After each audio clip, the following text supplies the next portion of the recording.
La résidence 1+2, on est sur cette idée d'un festival, de résidence de création, qui a cette ambition, ce challenge à chaque fois de faire se croiser deux univers, deux écosystèmes et autant de disciplines, la photographie et les sciences. Je précise toujours toutes les sciences, des plus évidentes aux plus mystérieuses parfois.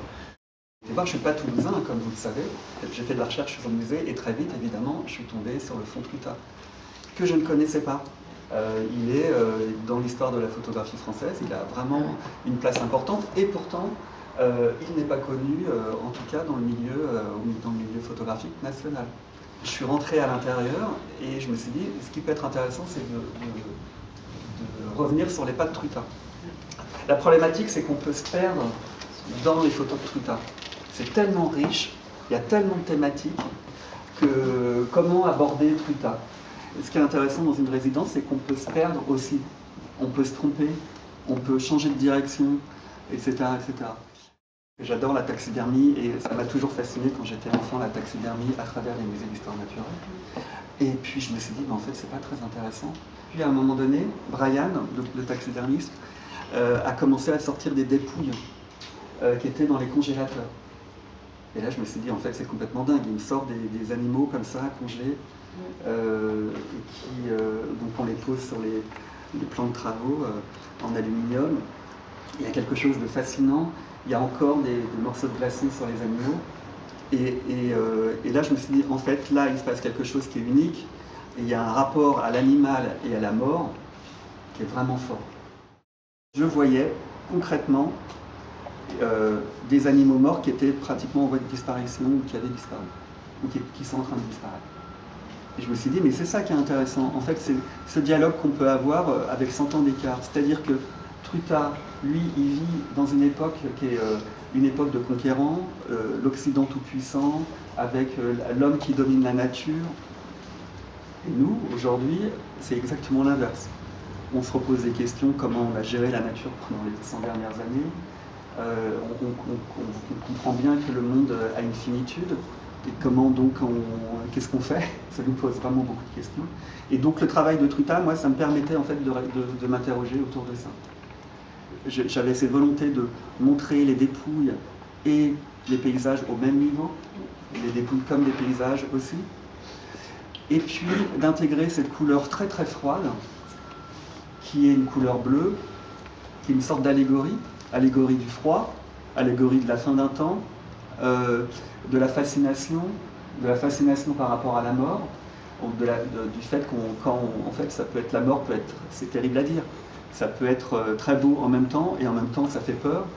Et puis aussi pour moi, ça faisait écho à cette période romantique du 19e où le bleu en Allemagne avait ses connotations. Plus tard, évidemment, il a photographié la taxidermie, il a photographié les paysages, mais aussi il a photographié les humains. Les humains, là, le choix qu'on a pu faire, c'est des humains toujours dominants.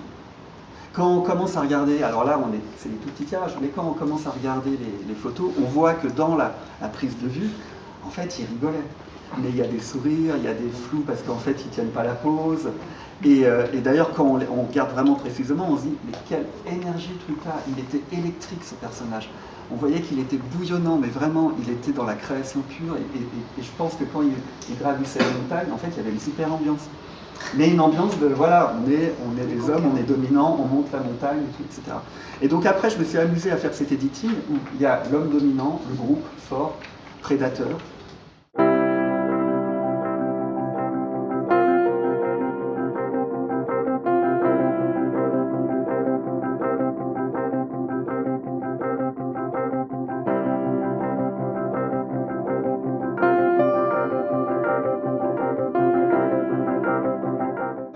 La photographie, c'est une expérience de terrain, de rencontre. C'est d'abord ça qui me porte.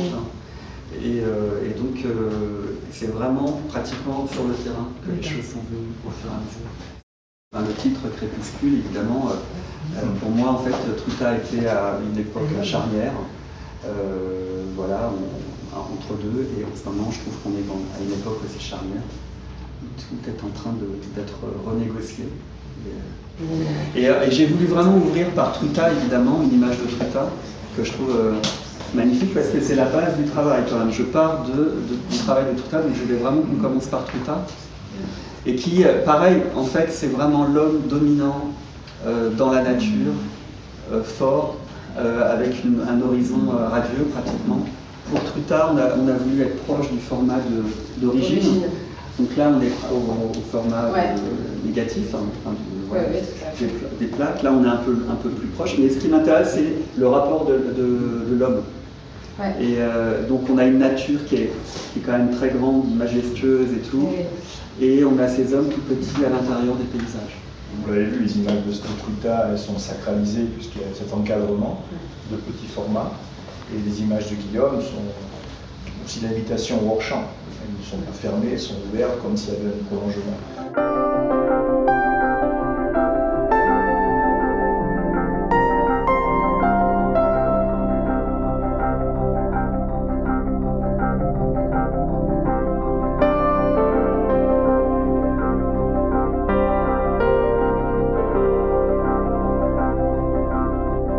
Trois images où on voit l'homme dans la nature en action, mais qui vont être, je ne sais plus quelle année, mais c'est fin 19e, début 20e, et on voit l'homme heureux dans la nature, l'homme qui se met, alors ça c'est drôle, c'est la chasse à l'ours, et donc on voit un homme qui est en train de sauver quelqu'un, et il y a un ours sur lequel il va tirer.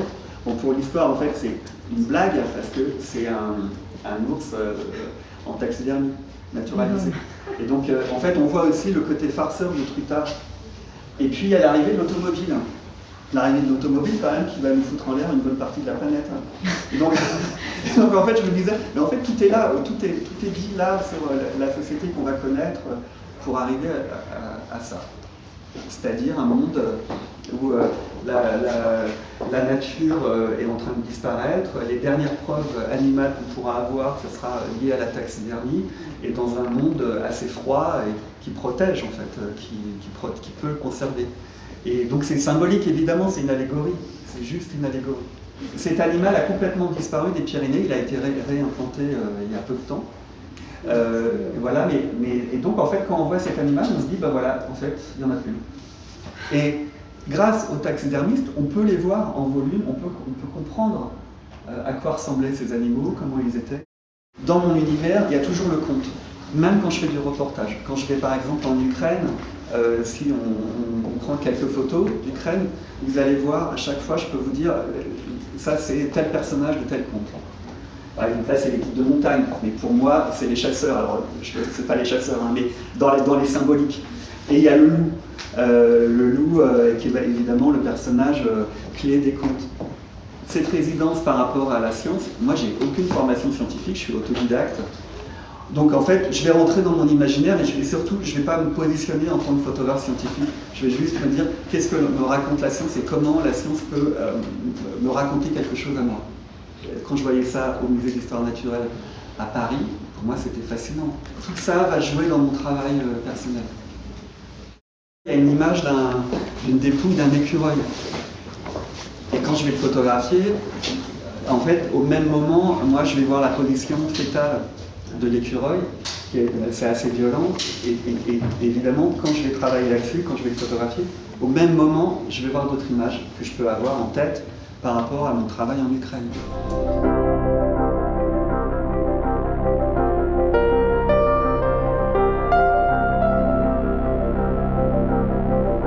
C'est pour ça que pour moi, en fait, ça parle pas mal de notre époque. Enfin, en fait, j'essaye de faire ça. Il y a deux images qui parlent de la femme et qui parlent pour moi, de la position de la femme à cette époque. En fait, la question, c'est quoi les symboliques des photos et comment je récupère ces symboliques. Des symboliques qui n'ont pas été parfois pensées en tant que telles, mais qui font écho aujourd'hui à notre société. Par exemple, là, on est dans trois photos. On a deux images où on a une bande d'hommes dans la montagne, et au milieu, il y a un groupe d'hommes et il y a une femme attachée. Bon, évidemment, tout le monde est attaché, parce que c'est dangereux, qu'il y a de la glace, mais En fait, quand la composition de l'image, on a vraiment l'impression, d'ailleurs il y a un homme qui est un peu en haut, accroché à un rocher, il y a une corde qui pend, et il y a une femme qui est accrochée à la taille. Et je trouve que symboliquement, c'est très très fort. Pour moi, ce dialogue, c'est de nous interroger pratiquement sur la société d'aujourd'hui, sur la représentation de la nature, sur on en est où nous, le temps qui s'est passé, etc., etc. On a fait des triptyques où vraiment le paysage s'inscrit au même niveau que les fouilles. Bon, en fait, cette forme-là, moi, en plus, quand on s'approche, on voit qu'il y a encore la glace. Ça me fait penser à un pic en haut au lac d'eau. Et donc, pour moi, tout se répond comme ça. Bon, à l'époque, on mettait un bandeau sur la tête des bébés pour avoir cette forme de crâne. Et donc, c'est un crâne qui a été photographié par Truta. Il est d'ailleurs dans le livre. J'avais envie de le photographier. Et ben, c'est le destin de l'humanité, non?